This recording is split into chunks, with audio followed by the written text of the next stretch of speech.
ইন্নাল হামদুলিল্লাহ ওয়াসসালাতু ওয়াসসালামু আলা রাসূলিল্লাহ। দোয়া মুমিনের সবচেয়ে বড় শক্তিশালী অস্ত্র। যখন মানুষের সব দরজা বন্ধ হয়ে যায়, সেই সময় আল্লাহ তাআলার দরজা কখনোই বন্ধ হয় না। দোয়া মানুষের হৃদয়কে নরম করে, বিপদ আপদ দূর করে, রিজিক বাড়িয়ে দেয়, মনকে শান্ত করে। সবচেয়ে বড় কথা হলো, আমরা যখন আল্লাহ তাআলার কাছে দোয়া করি, তখন আল্লাহ তাআলা খুশি হন, আর আল্লাহ তাআলার সাথে আমাদের সম্পর্ককে আরো গভীর করে। আমাদের ধারাবাহিক দোয়ার পর্বের আজকে চতুর্থ পর্ব। 1 নম্বর, কবরের আযাব থেকে রক্ষা পাওয়ার দোয়া। আল্লাহুম্মা ইন্নী আউযু বিকা মিন আযাবিল কবর ওয়া মিন আযাবি জাহান্নাম ওয়া মিন ফিতনাতিল মাহইয়া ওয়াল মামাত ওয়া মিন শাররি ফিতনাতিল মাসিহিদ দাজ্জাল।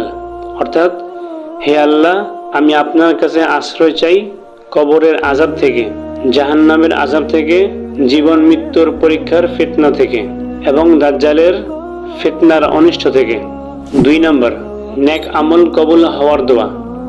রব্বানা তাকাব্বাল মিন্না ইন্নাকা আনতাস সামিউল আলিম।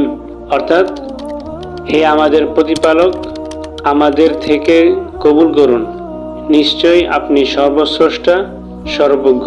এই দোয়াটি সূরা বাকারার 127 নং আয়াত। 3 নম্বর, দুশ্চিন্তা ও পেরেশানি দূর করার দোয়া। হাসবিয়াল্লাহু লা ইলাহা ইল্লা হুয়া আলাইহি তাওয়াক্কালতু ওয়া হুয়া রাব্বুল আরশিল আযীম। অর্থাৎ, আল্লাহই আমার জন্য যথেষ্ট, তিনি ছাড়া আর কোনো উপাস্য নেই, আমি তার উপর ভরসা করছি, তিনি মহা আরশের অধিপতি। এটি কোরআন শরীফের সূরা আত-তাওবার 129 নং আয়াত। 4 নম্বর, সন্তানদের কল্যাণের জন্য দোয়া।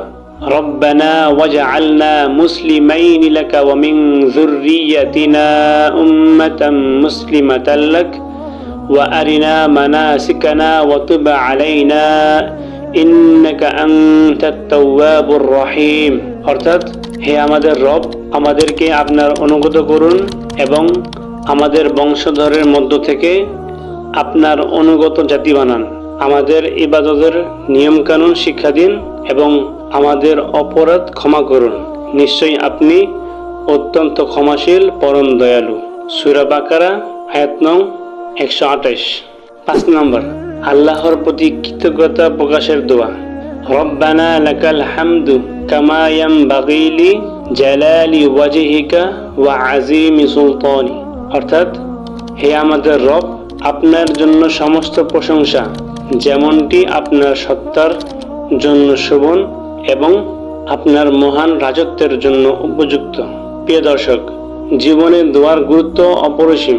আমরা দোয়ার মাধ্যমে অনেক বিপদ আপদ থেকে রক্ষা পেতে পারি। তাই আল্লাহ তাআলা আমাদেরকে দোয়ার গুরুত্ব এবং দোয়া শিখে তার আমল করার তৌফিক দান করুন। আমিন।